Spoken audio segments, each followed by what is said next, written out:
Ahoy, and welcome. This is Admiral. Wololo. Here with a bit more info that has dropped about the upcoming Chronicles DLC since my, or I think anyone's, last video on the topic, including new information about civilization bonuses and campaign missions. We'll start off by discussing the Thracians, cover the campaign preview, and complete the Chronicles sandwich with a couple more reveals about the Indian civilization, the Puru. Let's take a look. The Thracians are shown here, and as we've seen before, their architecture resembles a more weathered or rugged variation of the Greek architecture. Their first revealed bonus is that skirmishers regenerate hit points in early ages. Definitely not the most exciting bonus, and I find it odd that it says in early ages, as if this bonus is lost or replaced in the late game. But we know from an earlier preview that they will likely have a technology or two that increases skirmisher damage.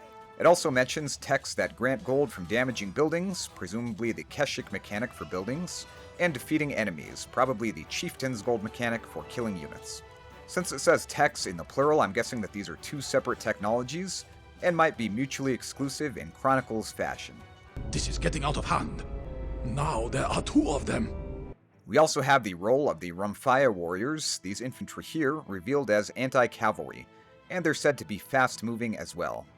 The Rumphaya is the weapon whose identity I was unsure of, saying it looked like a longer Sika, and others have assumed it was the Falx, which I would expect to be more curved, and not to appear until a later edition of Chronicles, as it was most iconically used against the Romans, although of course these were all related weapons used by the Thracians and Dacians.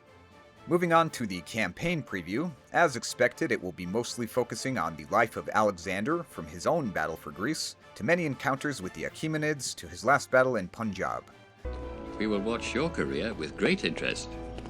The developers mention how they've incorporated a lot of feedback from Battle for Greece, and are basically making Chronicles even more chronically in the best ways. And they tease a few specific missions and mechanics. One is bridge building in the Siege of Tyre, which we talked about in my last video. Next up, they mention that you'll construct the remote city of Alexandria Eskhata in a fascinating scenario that plays like a city builder game, ordering the construction of districts and generating resources from the settled population. I'm sure that description corresponds to the screenshot here, which has the look of such an economic zone with a pit mine and minerals processing area in the upper right. The lower half features a couple park areas with fountains, statues, peacocks, and a tholos. That section may be purely cosmetic, but if I were to associate a resource with that, it would be gold from votive coins thrown into the fountains. Or if they use a non-standard scenario-specific resource, it might be something like fame, prestige, or morale. I won't be surprised if this scenario does feature special resources beyond the standard 4, perhaps ores, textiles, pottery, or more general trade goods.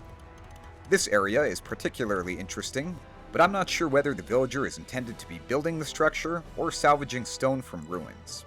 The villager in the upper left may actually be building an object, or this might be an abstraction of a new craftsmanship task that generates resources. At the bottom we have an extensive construction project, although with no one working on it. The left side is dominated by markets and merchant stalls.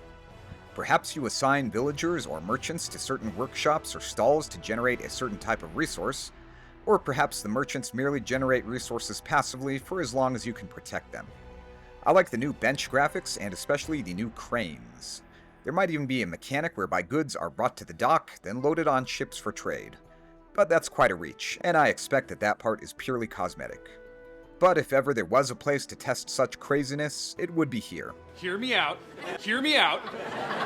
What I particularly enjoy about Chronicles is that it's a contained testing ground for all kinds of experimentation, with many of its features rightly remaining there, but with the most popular and fitting changes potentially graduating into the base game. Next up we have a bit about recreating the voyage of a great navigator, Nearchos the Cretan. You little one-eyed cretin. Okay, first of all, it's Crete. Sailing along the Persian Gulf with a flagship which can train units, gathering supplies, and discovering treasures along the way. Maybe we'll also discover that the real treasures are the cities we captured along the way. Viewers have suggested something like a flagship before, and this has a lot of overlap with naval concepts we've considered on the channel before.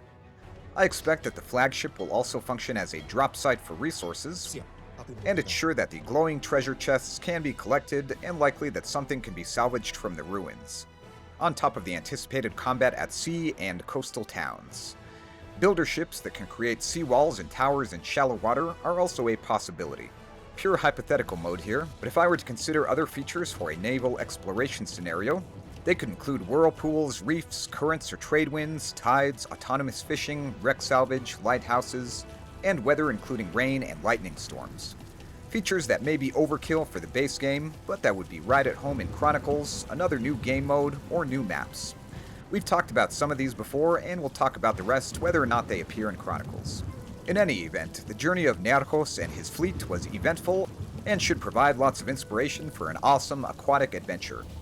One other note of interest is that the campaign will feature 5 different difficulty levels in contrast to the standard 3, allowing for a more fine-tuned experience based on player preference. As promised, we'll end with a discussion of the new Indian civilization, the Puru. 2 of the Puru civilization bonuses are revealed, the first being that stable units regenerate hit points when out of danger, presumably meaning that they are a certain distance from enemies and are not currently being targeted.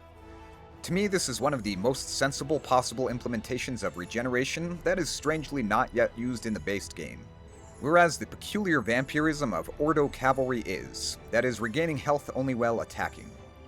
The other bonus is that stone mines last longer. No numbers are given, but I'd guess 40 to 50%. A likely historical basis for this bonus is that Indians at large had a long and impressive resume in stoneworking, including extensive rock-cut structures that are evidenced from at least the slightly later Maurya Empire, but still close enough in time to provide a reasonable justification for the bonus, especially given that we don't know much about the Puru specifically. It's definitely fitting that an Indian antiquity civilization gets more out of their stone, given that they collected stone as they built, or rather carved, some of their buildings. We also see a bit of new eye candy here with the Adobe Furnace object. And we have some very clear images of their elephant unit, which distinctly shows it carrying 2 units in the howdah, both armed with long polearms with a trident-like head, possibly a reference to the Trishula. It's likely that this unit will either have a very fast or very high attack to represent the 2 soldiers, although it could also deal double its nominal attack, like a melee version of multi-projectile units like the organ gun. We also see a glowing variant of this elephant unit, with the Mahout instead wielding the long trident, and a single unit, surely Porus, in the howdah. My guess is that Porus will have both a ranged and a melee attack, and he almost certainly will have an aura that buffs nearby elephant units at least. Overall, the next edition of Chronicles looks great, as befits the larger-than-life feature figure of Alexander. I really hope that the main AoE 2 team is taking notes, and I don't mean by adding more factions outside the traditional scope and theme. That's the rundown of the new information, my thoughts, predictions, and wishful guesses, but let me know your opinions, thoughts, and hopes for Chronicles, as well as the base game. That's all for today, and thanks for watching. This has been me covering crumbs of coming Chronicles civilizations and campaign content. Till next time.